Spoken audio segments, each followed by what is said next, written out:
Elon Musk, a tech entrepreneur, stunned many when he told Justin Trudeau about his corruption scandals. Elon and Mr. Trudeau have since engaged in a public spat that has left many indignant. How dishonest is the Prime Minister of Canada? Is this a result of his corrupt administration? Can Canadians have optimism following Musk's revelations? Join me in this video today as we discuss Elon Musk's recent revelation that Justin Trudeau is corrupt. Despite not being ranked as highly as Lion Mackenzie King, Canada's highest-rated Prime Minister, Justin Trudeau is not like other types of Prime Ministers. Trudeau established himself as well. At least is what transpired during his early years as the Prime Minister of Canada. He must have come across a popular and remarkably like Justin Trudeau if you enjoy reading the news. The social media trends may have suggested that you were Justin Trudeau, who made the internet famous with his most popular panda-cuddling sports and fancy dress antics, if you were not a news enthusiast. At least it is what the populace wanted to see from the youthful and appealing Prime Minister.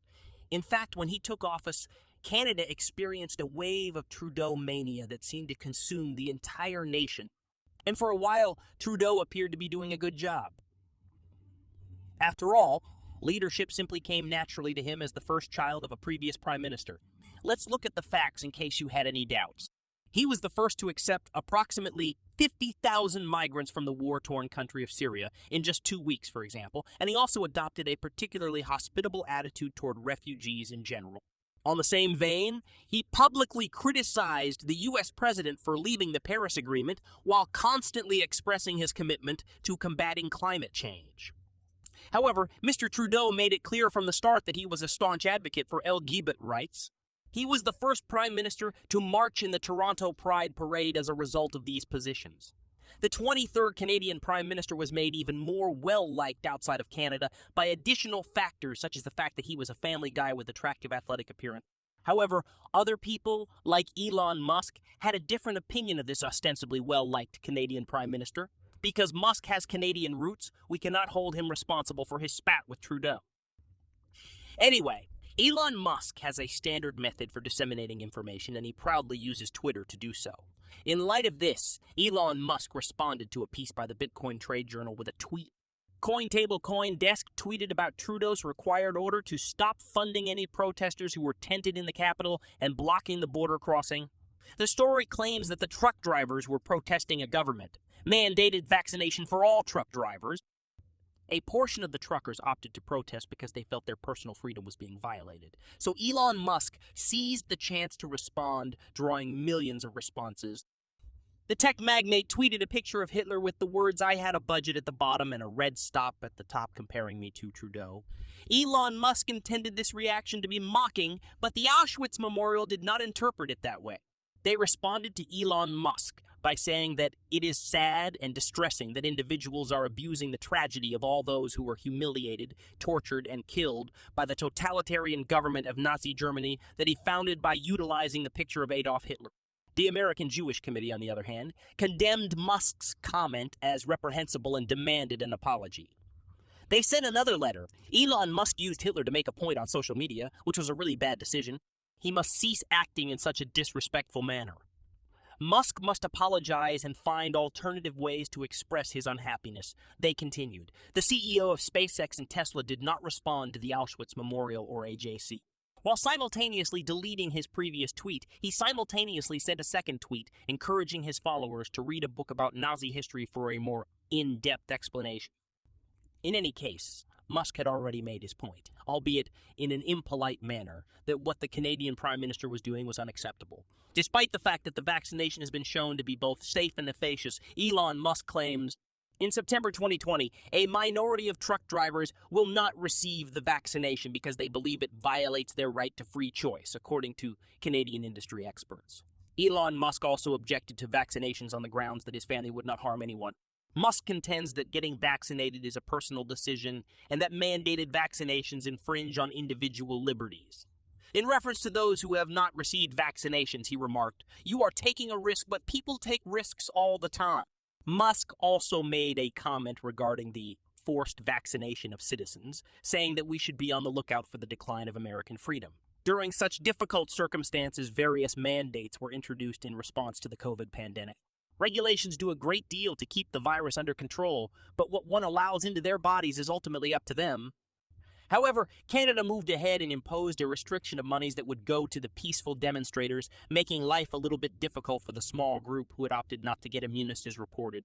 According to democratic principles, this is not how the government would have it. It's comparable to a vote for lunch between three wolves and a lamb. Democracy dictates that while the majority should have a voice, the minority basic human rights must never be violated in making decisions.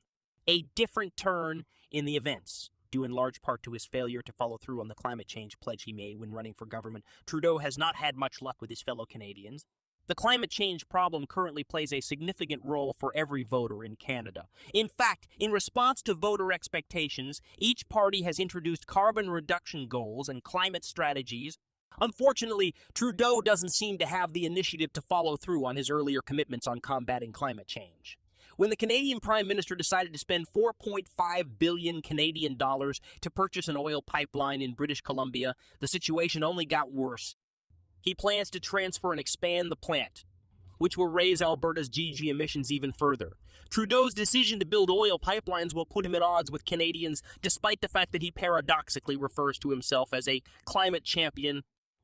As far as we are aware, installing oil pipelines has effects on more than only the environment.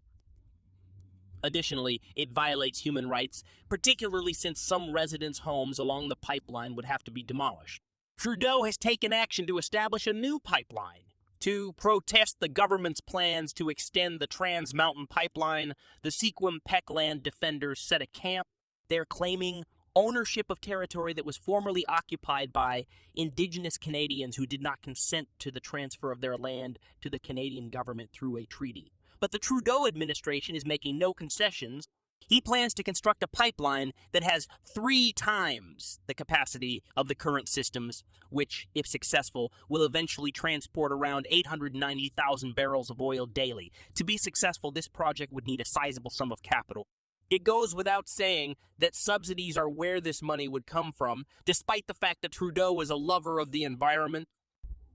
According to a recent analysis, approximately 23 billion Canadian dollars in subsidies were provided to 3 significant gas and oil pipelines over the course of the previous 3 years by the federal and provincial governments of Canada.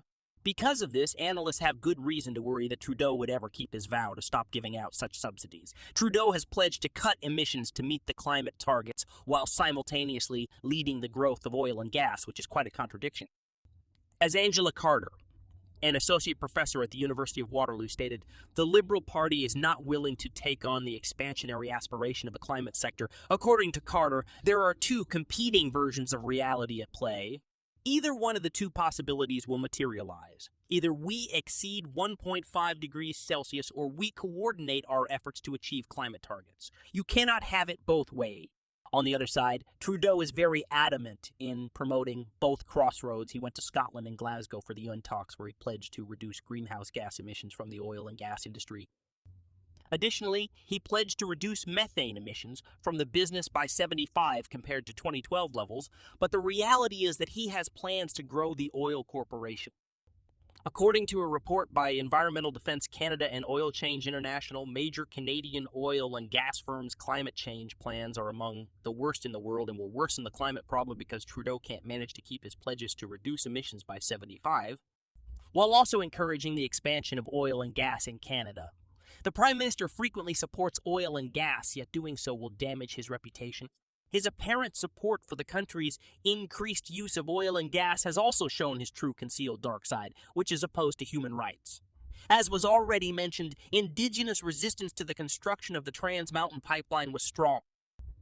The United Nations Committee on the Elimination of Racial Discrimination urged for the suspension of the Cross Mountain Project after this objection caught the attention of many international human rights watchdogs. They claimed the initiative was improper for the intimidation, harassment, and disproportionate use of force, which escalated the threat of violence.